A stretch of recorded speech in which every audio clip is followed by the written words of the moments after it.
Welcome to சிங்கீசி with Shobika. ஒரு பாட்டை கேரியோகே ட்ராக்கோட பாடும்போது பீட் மிஸ் ஆகுது அப்படிங்கிறத நிறைய பேரோட காமனான டவுட். கமெண்ட்லேயும் நிறைய பேர் இதை பற்றி ஏதாவது ஒரு டிப்ஸ் சொல்லுங்க அப்படின்னு சொல்லிட்டு கேட்டிருந்தீங்க. ஸோ இந்த மாதிரி நீங்கள் ஒரு மியூசிக் ட்ராக்கோட பாடும்போது ஒரு பீட் மிஸ் ஆனாலும் என்ன ஆகும், ஃபுல் சாங் அப்படியே தள்ளி தள்ளி தள்ளி போயிடுமா, ஃபுல் பெர்ஃபார்மன்ஸும் ஸ்பாயில் ஆகிடும். இந்த மாதிரி பிரச்சனையை நீங்களும் ஃபேஸ் பண்ணியிருக்கீங்க அப்படின்னா மியூசிக் அப்படின்னு கமெண்ட் பண்ணுங்கள். நான் இன்னும் நிறையா மியூசிக் ட்ராக்கோட எப்படி பாடுறது அப்படிங்கிறத பற்றி இன்னும் நிறையா வீடியோஸ் நான் உங்களுக்காக போஸ்ட் பண்ணுறேன். ஸோ நீங்கள் எத்தனை பேர் இன்ட்ரெஸ்டடாக இருக்கீங்கன்னு தெரிஞ்சால் தான் அதுக்கு தகுந்த மாதிரி நான் வீடியோ போட முடியும். ஸோ இந்த மாதிரி விஷயத்தை பற்றி நிறையா தெரிஞ்சுக்கணும்னு நினச்சிங்கன்னா மியூசிக் அப்படின்னு கமெண்ட் பண்ணுங்கள். இந்த வீடியோவில் உங்களுக்காக ரொம்ப ரொம்ப ஈஸியாக ஒரு 5 இம்பார்ட்டன்ட் டிப்ஸ் தான் சொல்ல போகிறேன். ஸோ வீடியோ ஃபுல்லாக ஸ்கிப் பண்ணாமல் பாருங்கள். நீங்கள் ஒரு மியூசிக் ட்ராக்கோட ஸ்டேஜில் பெர்ஃபார்ம் பண்ணாலும் சரி, இல்லை நீங்கள் ஹாபிக்கு கேரியோகே ட்ராக்கோட பாடணுன்னாலும் சரி, இல்லை நீங்கள் ப்ரொஃபஷனல் சிங்கர் ஆகணுன்னாலும் சரி, இந்த டிப்ஸ் எல்லாமே உங்களுக்கு ரொம்ப ஹெல்ப்ஃபுல்லாக இருக்கும்.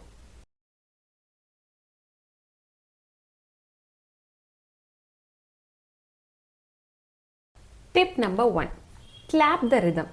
இந்த ரிதமோட சேர்ந்து கிளாப் பண்ணுறதுங்கிறது தான் ஒரு அடிப்படையான ஒரு தாளம் அண்டர்ஸ்டாண்டிங்கான விஷயம்.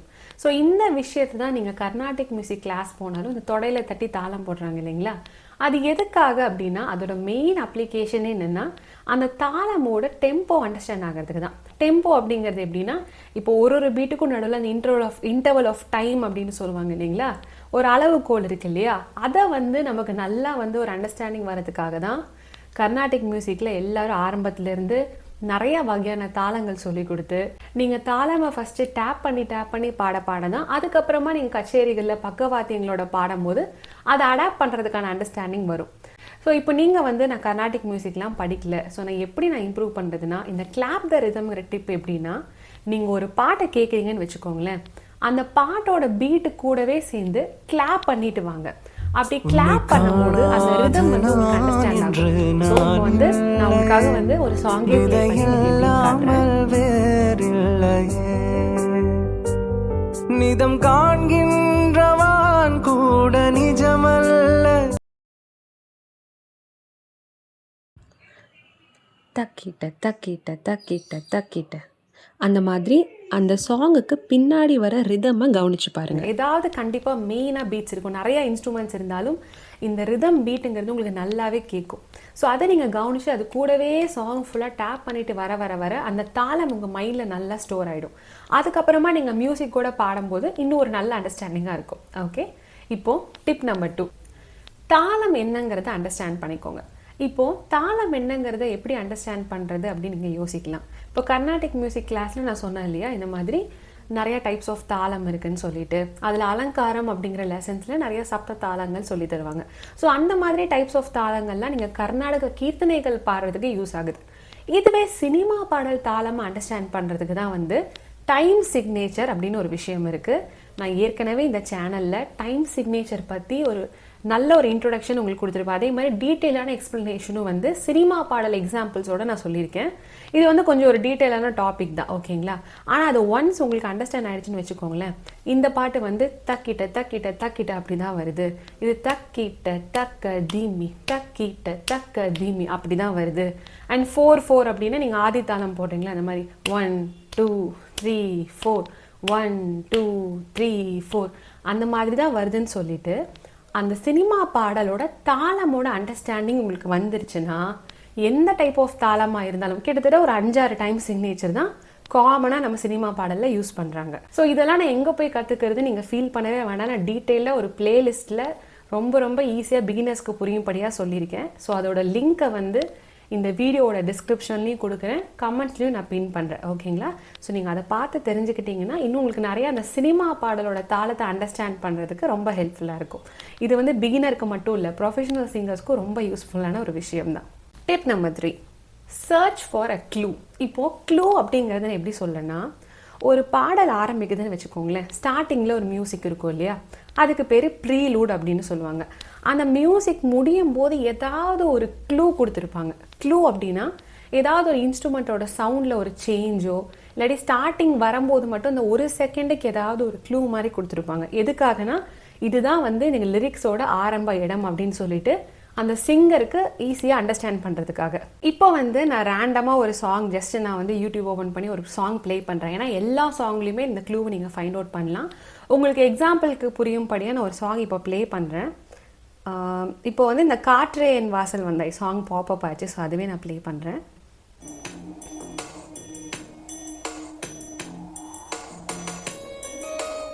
இப்போ வந்து இந்த ஒரு ஸ்டார்டிங்கில் ஒரு பீட் வருது பாருங்கள். நல்லா இப்போ நான் இங்கேருந்து நான் இந்த இடத்துலேருந்து கொஞ்சம் மைன்யூட்டாக கவனிங்க. டன் டன் இப்போ ஒரு மியூசிக் வாசிக்கிறாங்க இல்லையா?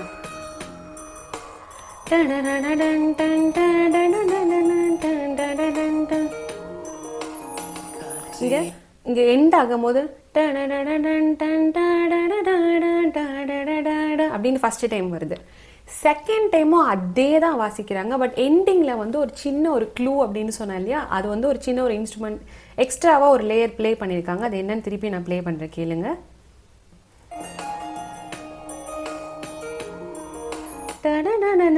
அப்படின்னு மைன்யூட்டாக ஒன்று ப்ளே ஆகுது. இதுதான் வந்து இந்த சாங்கோட க்ளூ. இந்த மாதிரி நிறையா எந்த பாடல் எடுத்தாலும் இந்த மாதிரி ஏதாவது ஒரு சின்ன, நான் சொன்னேன் இல்லையா, 1 or 2 செகண்ட்ஸுக்கு தான் அந்த க்ளூ ப்ளே பண்ணியிருப்பாங்க. ஸோ இந்த மாதிரி ஒரு க்ளூவை நீங்கள் ஃபஸ்ட்டு கண்டுபிடிச்சிட்டிங்கன்னு வச்சுக்கோங்களேன். இது எப்போனா ஒரு சாங்கை ரொம்ப மைன்யூட்டாக கேட்கும் போது தான் நீங்கள் ஃபைண்ட் அவுட் பண்ண முடியும். இப்போது இந்த விஷயம் உங்களுக்கு புரிஞ்சிருக்குன்னு நினைக்கிறேன். இல்லைன்னா ரிவைண்ட் பண்ணி பாருங்கள், இல்லாட்டி இந்த சாங் இந்த வீடியோக்கு அப்புறமா நீங்கள் ப்ளே பண்ணி கூட கேட்டு பாருங்கள்.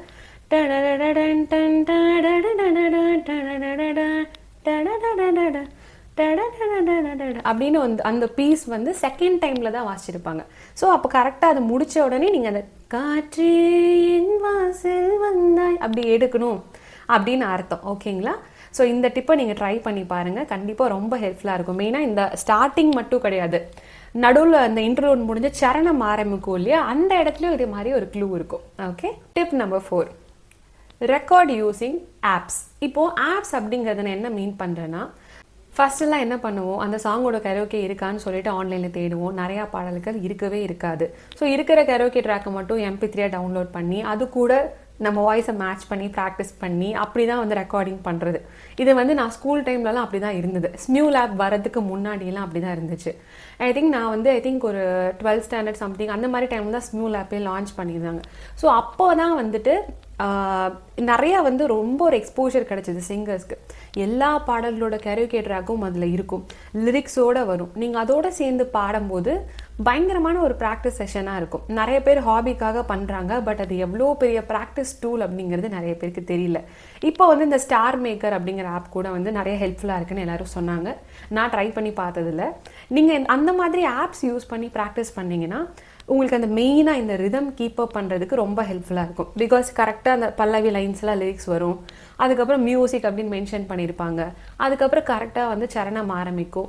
ஸோ இந்த மாதிரி ரெகுலராக நீங்கள் வந்து ரெக்கார்ட் பண்ணிவிட்டு திருப்பி உங்களோட அந்த ட்ராக்கை கேட்கும் போது இந்த இடத்துல நான் வந்து ஒரு பீட் லேட்டாக எடுத்திருக்கேன், ஸோ தப்பாயிடுச்சு, இந்த மாதிரி கரெக்ஷன்ஸ்லாம் நீங்களே செல்ஃபாக நீங்கள் லேர்ன் பண்ணி கரெக்ட் பண்ணிக்கலாம். ஸோ அதனால் இந்த மாதிரி ஆப்ஸை நீங்கள் ட்ரை பண்ணி பாருங்கள், கண்டிப்பாக உங்களுக்கு ஹெல்ப்ஃபுல்லாக இருக்கும். டிப் நம்பர் 5, ஸோ இந்த மாதிரி இந்த ஆப்ஸ் வச்சு என்னதான் ப்ராக்டிஸ் பண்ணாலும் இப்போ ஒரு ஸ்டேஜ் பர்ஃபார்மன்ஸ் அப்படின்னு வரும்போது என்ன பண்ணலாம் அப்படின்னு பார்த்தீங்கன்னா, அந்த சாங்கோட கரோக்கே ட்ராக்கை MP3 டவுன்லோட் பண்ணி வச்சுக்கோங்க. டவுன்லோட் பண்ணி வச்சுட்டு அதுக்கு முன்னாடி ஒரு இம்பார்ட்டண்ட்டான ஸ்டெப் என்ன தெரியுங்களா, அந்த பாட்டோட லிரிக்ஸை கண்டிப்பாக மனப்பாடம் பண்ணிடுங்க. நான் வந்து இந்த ஸ்டேஜ் பர்ஃபார்மன்ஸ்க்குலாம் நிறைய ட்ரைனிங் கொடுக்கும்போது அவங்ககிட்ட சொல்கிற விஷயம் என்னென்னா, நீங்கள் தயவு செஞ்சு லிரிக்ஸை பார்த்து பாடாதீங்க அப்படி தான் நான் சொல்லுவேன். பிகாஸ் அவங்க லிரிக்ஸை பார்த்து பாடும்போது என்ன ஆகுன்னா, ஃபுல்லாக அவங்க ஃபோக்கஸ் அதில் தான் இருக்கும். ஸோ அடுத்தடுத்து இந்த லைன் இப்படி வருது, இந்த லைனில் நம்ம தப்பு பண்ணக்கூடாதுன்னு லிரிக்ஸை தான் ஃபோக்கஸ் பண்ணுவாங்களே தவிர தாளமை கோட்டையை விட்டுருவாங்க. அதுக்கப்புறம் மெயினாக வந்து ஸ்ருதி மிஸ் ஆகிடும். அப்புறம் நிறைய அந்த கஷ்டமான சங்கதிகள்லாம் பாடலில் வரும் இல்லையா, அதெல்லாம் அவங்க வந்து அந்த டைமில் வரும்போது இந்த மாதிரி இவ்வளோ விஷயங்கள் ஒரு மல்டி டாஸ்கிங்காக நடக்கும்போது லிரிக்ஸ்லேயும் கவனம் இருக்கும் போது என்ன ஆகும், இந்த விஷயம்லாம் ஃபோக்கஸ் பண்ண முடியாது, கஷ்டமான சங்கதிகளை நல்லா பாட முடியாது, மெயினாக வந்து ஃபீலே கொடுக்க முடியாது. ஓகே.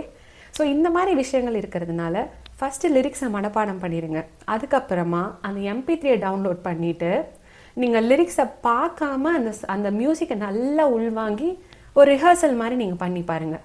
இதெல்லாம் எப்போன்னா, நான் சொன்னேன் இல்லையா, அந்த லிரிக்ஸ் எல்லாம் இருக்கிற மாதிரி ஆப்பில் பாடி பார்த்ததுக்கப்புறமா, இல்லை யூடியூப்லேயே வந்து கரோக்கே லிரிக்கல் வீடியோலாம் இருக்கு இல்லையா, ஸோ லிரிக்ஸ் அப்படியே வந்துட்டே இருக்கும், மியூசிக் வந்துட்டே இருக்கும். இந்த மாதிரிலாம் ப்ராக்டிஸ் பண்ணதுக்கப்புறமா ஃபைனல் ஸ்டேஜாக இந்த மாதிரி மியூசிக்கை மட்டும் கேட்டு பாடும்போது தான் இந்த மாதிரி ஃபீலில் நீங்கள் ஃபோக்கஸ் பண்ண முடியும். மெயினாக அந்த ரிதமில் நான் சொல்லிய அந்த க்ளூஸ் மாதிரி விஷயங்கள்லாம் வந்து மைன்யூட்டாக கவனித்து ஃபோக்கஸ் பண்ண முடியும்.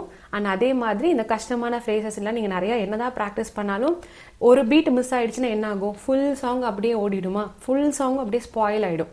ஏன்னா இது வந்து லைவாக இப்போ நீங்கள் பாடும்போது தான் அந்த பிரச்சனை உங்களுக்கு தெரியும். இப்போ நீங்கள் ஆரம்பத்தில் எடுக்க வேண்டிய இடத்த தப்பாக எடுத்தீங்கன்னா ஃபுல் சாங்கும் ஒரு பீட் தள்ளி போயிடும். அதுக்கப்புறம் நீங்கள் சரணம் கரெக்டாக எடுத்தால் தான் அதை வந்து ஃபாலோ பண்ண முடியும். திருப்பி சரணமும் லேட்டாக எடுத்தீங்கன்னா ஃபுல்லாகவே இந்த பெர்ஃபார்மன்ஸ் கொலாப்ஸ் ஆகிடும். ஸோ அதனால் இந்த மாதிரி MP3 டவுன்லோட் பண்ணி வச்சுட்டு அதுக்கப்புறமா நிறையா தடவை ரிஹர்ஸ் பண்ணுங்கள். எங்கெல்லாம் நீங்கள் தப்பு பண்ணுறீங்களோ அங்கே ஏதாவது க்ளூ இருக்கா அப்படிங்கிறத நீங்கள் வந்து அந்த பீட்டு கூட கேட்டு ப்ராக்டிஸ் பண்ணுங்கள். அந்த கிளாப்பிங் மெத்தடை யூஸ் பண்ணுங்கள். இந்த 5 டிப்ஸையும் அந்த ஃபைனல் ஸ்டேஜில் ஃபாலோ பண்ணிங்கன்னா டெஃபினட்டாக ஒரு சாங்கு அந்த கரோக்கே ட்ராக்கோட பாடும்போது உங்களால் ப்ரொஃபஷ்னலாக பாட முடியும். ஸோ இந்த வீடியோ கண்டிப்பாக உங்களுக்கு ஹெல்ப்ஃபுல்லாக இருக்கும்னு நம்புகிறேன். பிகாஸ் நிறைய பிகினர்ஸ் இப்போ எல்லாருமே என்ன பண்ணுறீங்கன்னா, எனக்கு வந்து ஒரு சாங்கை கற்றுக்கிட்டேன், ஸோ நான் மியூசிக்கோட பாடி நான் ஒரு வீடியோ போட போகிறேன், அந்த மாதிரி மோட்டிவில் தான் எல்லாருமே இருப்பீங்க. ஸோ அந்த மாதிரி இருக்கும்போது பிகினர்ஸ் நிறைய பேருக்கு வர பிரச்சனை என்னென்னா, ப்ராப்பராக கர்நாடிக் மியூசிக் அடிப்படை இல்லாதவங்களுக்கு தான் இந்த பிரச்சனை வருது. ஏன்னா கர்நாடிக் மியூசிக்கில் ஒரு 3 to 4 வருஷம் நீங்கள் கர்நாடிக் படிச்சிருந்தீங்கன்னா டெஃபினட்டாக இந்த தாளம் போட்டு பாட என்ன ஆகும்னா உங்களுக்கு தாளம் சென்ஸ் சூப்பராக டெவலப் ஆகிருக்கும்.